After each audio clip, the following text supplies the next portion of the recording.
अशा प्रकारचं पंचामृत बनवण्यासाठी ही रेसिपी कुठेही स्किप न करता शेवटपर्यंत पहा। नमस्कार, रिद्धी क्रिएशनच्या किचन मध्ये मी नम्रता मुरकर सर्वांचं स्वागत करते। परत एक नवीन रेसिपी घेऊन आली पंचामृत। असे तर पंचामृतचे 2-3 प्रकार आहेत। चिंचगुळाचं पंचामृत, मिरचीचं पंचामृत, कारल्याचं पंचामृत। आज आपण ढोबळी मिरचीचं पंचामृत बघणार आहोत। शुभ कार्याप्रसंगी केली जाणारी रेसिपी आहे। बनवायला सोपी, पौष्टिक आणि खायला तितकीच रुचकर अशी रेसिपी आहे। साहित्याचं अचूक प्रमाण डिस्क्रिप्शन मध्ये दिलेलं आहे। पॅन तापलेला आहे। सर्वप्रथम शेंगदाणे भाजून घेऊया।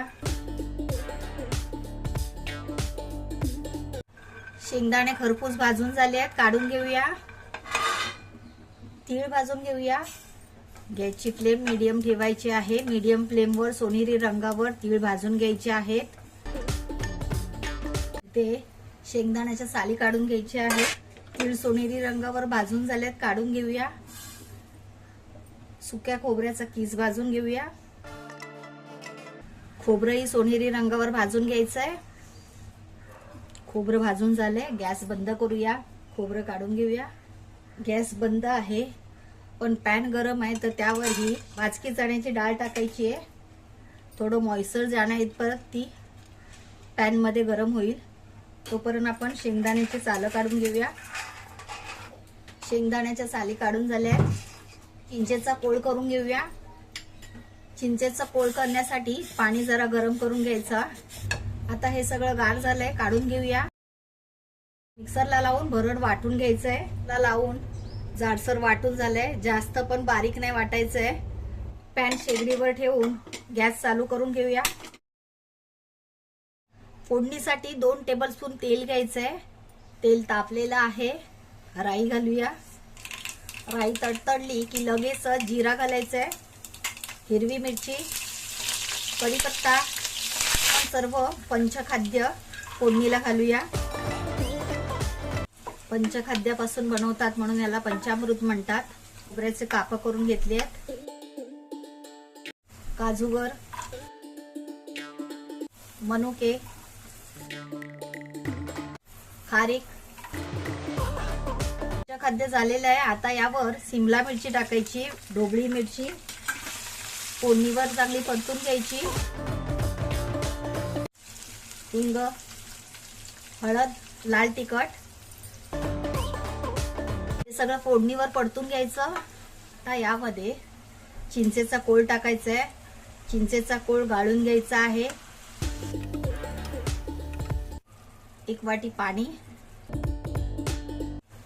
अजून यामध्ये गूळ ऍड केलेला नाहीये। आता हे झाकण लावून मीडियम गॅसवर 2 मिनिटं शिजू द्यायचंय।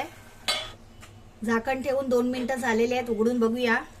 आता इथे आपल्याला हे जाडसर वाटून ठेवलेलं तीळ, खोबरं आणि शेंगदाण्याचं कूट टाकायचं आहे। भाजकी डाळ पण घेतलेली आहे। जर तुम्हाला भाजकी डाळ वापरायची नसेल तर तुम्ही फोडणीमध्ये 1 चमचा बेसन भाजून घेऊ शकता। आता यामध्ये गूळ घालायचं आहे। गूळ शेवटी घालायचं। जेवढी चिंच घेतली होती तेवढंच गूळ घेतलेलं आहे। चवीनुसार मीठ टाकायचं। गॅसची फ्लेम मीडियमच ठेवायची आहे। हे अजून पातळ आहे, यामध्ये दाण्याचं कूट असल्यामुळे हे अजून आकसतं। त्यामुळे 2 मिनिटं याला अजून वाफवून घेऊया। आता 2 मिनिटं झालेले आहेत, उघडून बघूया। बऱ्यापैकी आकसलेलं आहे। हे बघा, याची कन्सिस्टन्सी अशी असायला हवी। एकदम पण पातळ नको, पाण्यात वाढलं तर ओघळायला नको। साधी आणि सोपी, खायला तितकीच रुचकर, नाव ऐकताच तोंडाला पाणी येतं। आंबट, गोड, तिखट चवीचं पंचामृत तयार आहे। गॅस बंद करूया।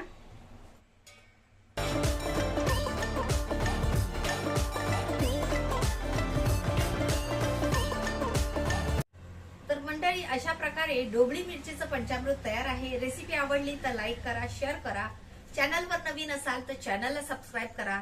वेळात वेळ काढून तुम्ही ही रेसिपी पाहिली त्याबद्दल खूप खूप आभार। लवकरच परत भेटूया अशाच एका नव्या रेसिपी सोबत। तोपर्यंत बाय बाय।